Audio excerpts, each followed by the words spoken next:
Howdy everyone, I'm Doug Howe. I want to welcome you to the next Positive Gravity. Today we're going to be working on this.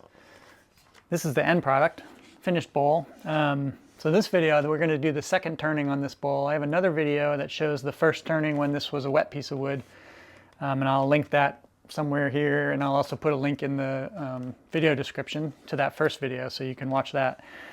But in this video we're going to go from the first turned piece that still has voids to the finished piece with the voids filled and the finish applied, tenon removed. So that's the project today, and we'll end up here with this nice finished bowl. This is a piece of mimosa wood. So thanks for joining me, and don't forget, always enjoy the process. Sometimes that's all you get. Let's get started. All right, it's been, I don't know, a couple months since we worked on this piece. You can see that during the drying process, some significant cracks have opened up. These were actually bark inclusions, so I went in and cleaned those out with just a knife. And you can see right through a couple of these. The bottom has also got some pretty significant cracks all around, including in the tenon. Several of these go all the way through the piece. So the next step here is going to be resin casting, and I put this in the oven last night for, I don't know, an hour and a half at 220 degrees, I think I did. Didn't really change its shape a whole lot, but it did get drier. I just checked with the moisture meter, and this is about 12%. And that's, reasonable for here. This time of year, that's about as dry as things get if you just leave them to dry in the shop here. So I'm gonna call that equalized. And the next step is resin pouring. So how am I going to do this? It's kind of all over the place. There's a little bit on the outside here. Some of these go all the way through. They really, I have to cast this before I can put it back on the lathe because I fear that it would just blow apart if I tried to turn it more. So I think the trick's going to be to tape it on the inside and close up these gaps that go all the way through. Try to seal those up really well, and then put a little pocket on the outside here and do the pouring into these pockets. And I should be able to get them all, except maybe this one. I might have to get that one. This middle piece doesn't have access from the outside, so I might have to get that in a second pour. I think everything else, maybe a little bit right here. We'll see. So I think that's the strategy anyway. I'm going to go ahead and tape this up. I hope it's smooth enough to hold the tape. And try a resin pour. I'm going to use Alumilite clear cast resin. This is too big to fit in my pressure pot, so I can't use Alumilite clear slow. But the clear cast has a longer open time, so bubbles generally escape, and that should be good. So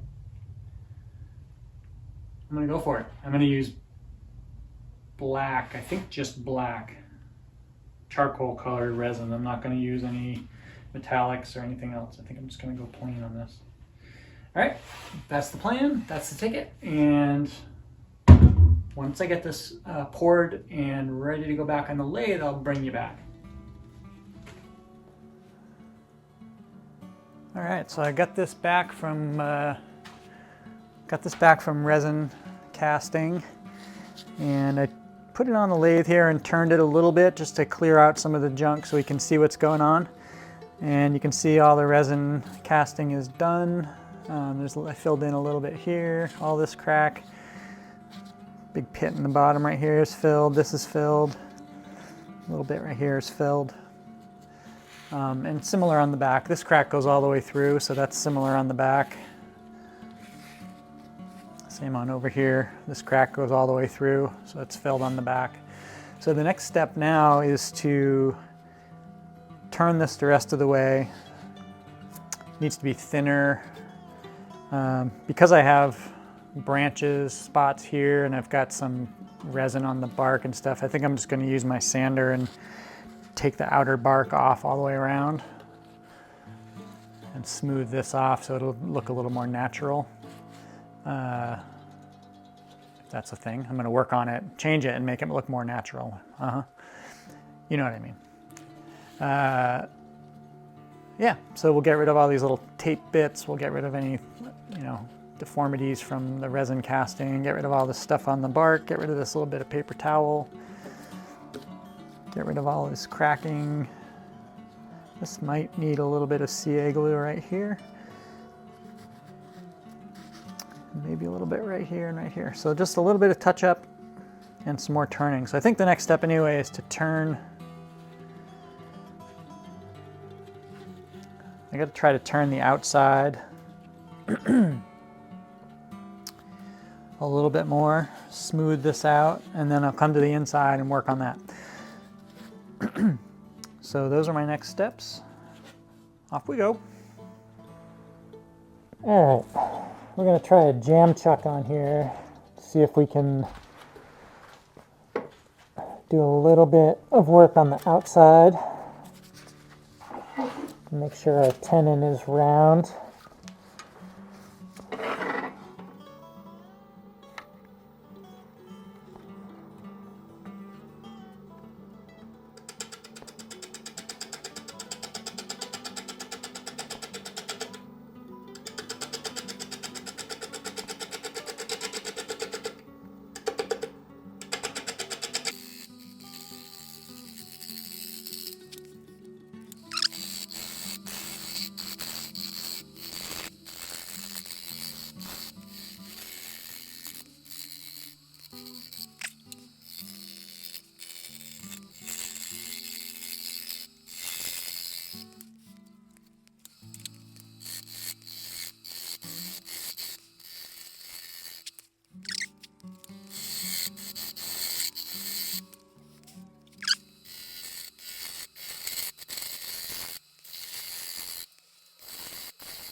Just sanded up to 320 grit, and I'm going to give it a wipe down with denatured alcohol. Take a look for scratches and we'll get a sense for what it's going to look like. Oh yeah, it's pretty, huh?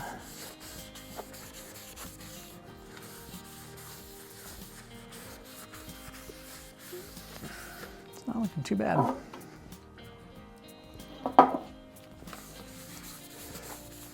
So this will help clean it off before I put the oil on, and it also help me see scratches.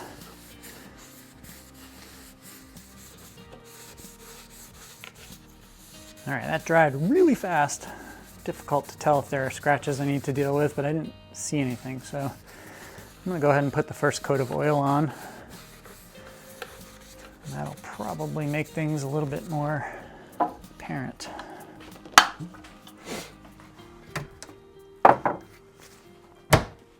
I'm going to put the Danish oil on with a 000 steel wool.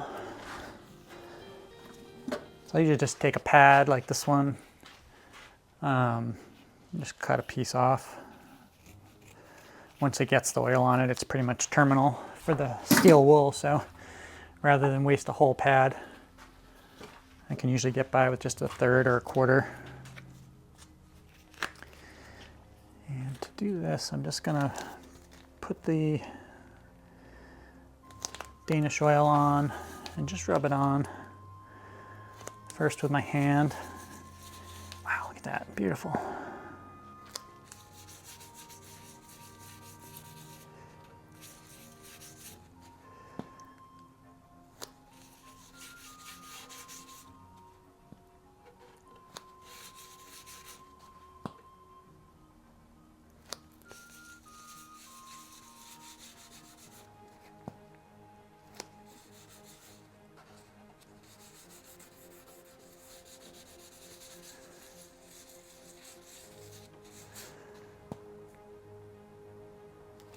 I just keep going around the bowl like this,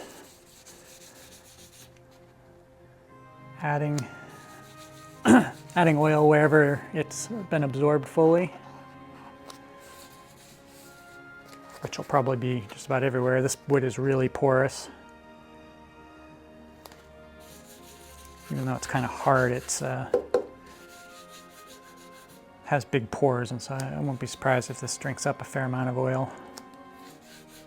Probably should have put sanding sealer on it first, but that ship sailed now.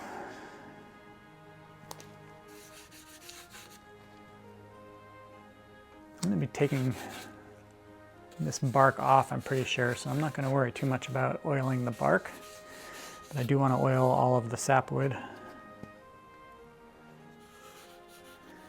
Make sure we get all the nooks and crannies.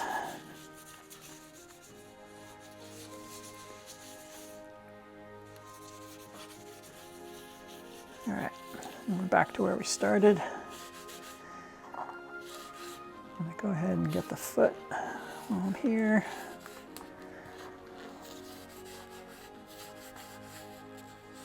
I'm not going to worry about too close to the tenon because I'm going to have to take that off later. And I'll oil that last.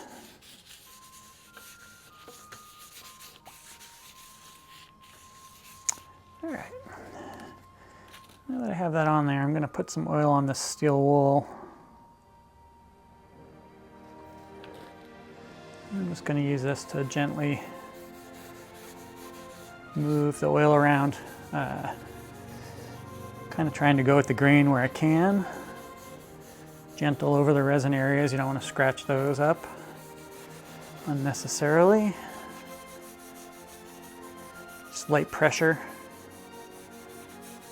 This will just start to take off any little nibs that might be there, and hopefully lead to a smoother surface in the end.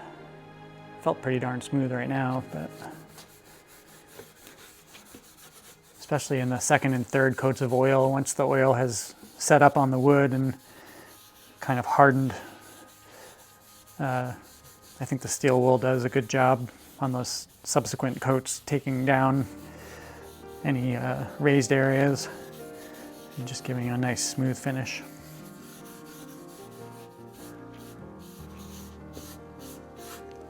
So I'm just adding oil wherever it's looking dry.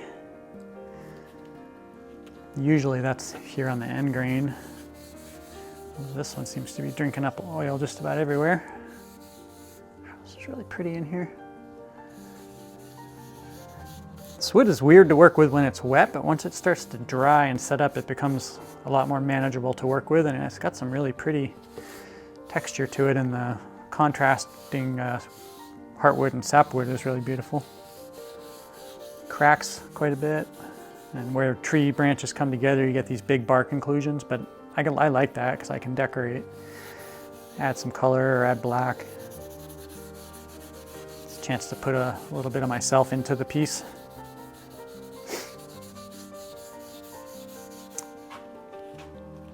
So I'm gonna let that soak in for a few more minutes, and then I'm gonna wipe off the excess.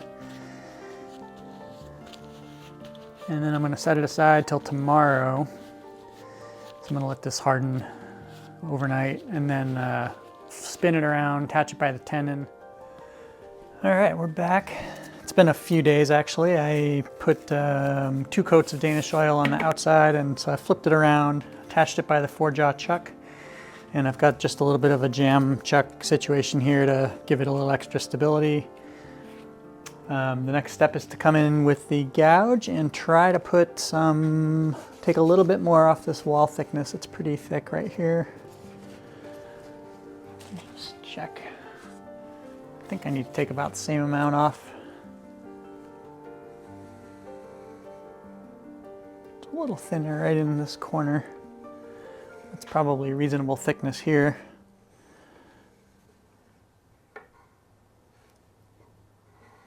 So it's really like right in here, there's a bump. You can kind of see it right here. So right across here, I need to remove a little bit. We'll start with that. Anyway, the goal is to get this down to all about the same thickness. And do that with a gouge.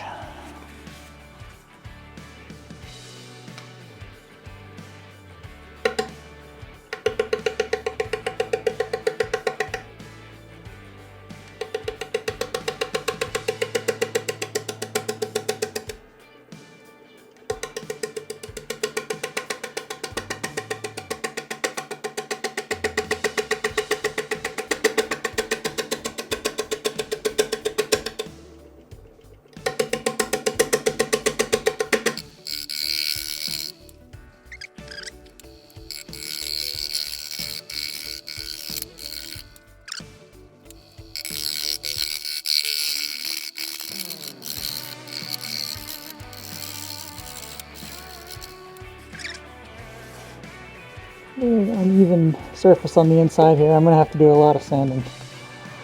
I don't see another way around it. I'm going to get too thin. Too thin right here otherwise.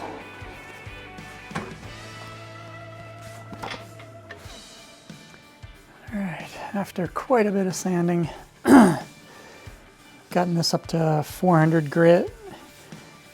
I left it a little bit rustic, just kind of felt like that's the kind of piece it is. I did take off the outer bark all the way around, just a teeny bit over here on the outside kind of, and just left that. Kind of contributes to the rustic feel of the piece. So it's time for Danish oil.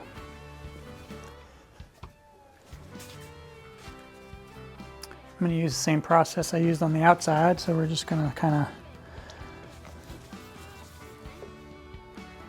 spread it on here.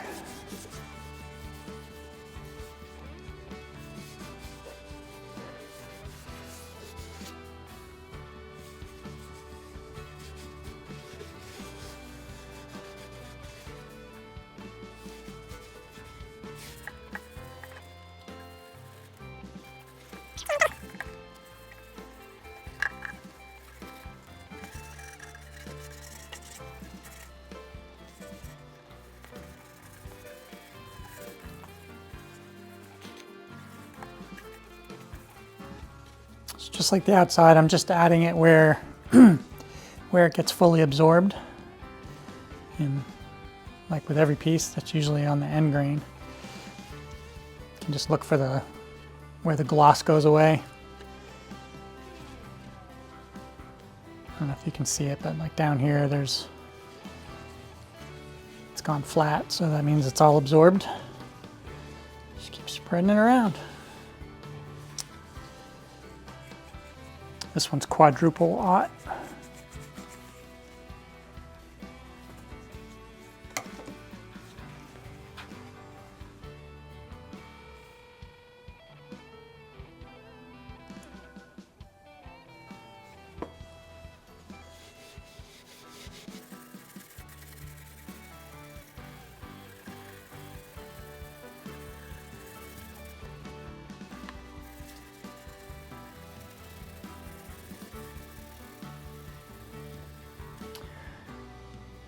So I'll repeat this at least 2 more times for the inside. I'll maybe done with the outside once this coat dries.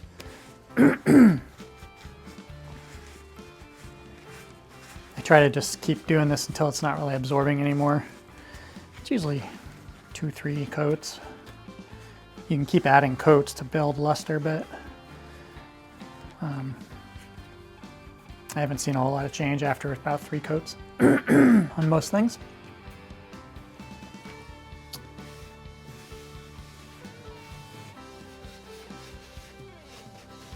So I'm just going to take off the excess with a paper towel.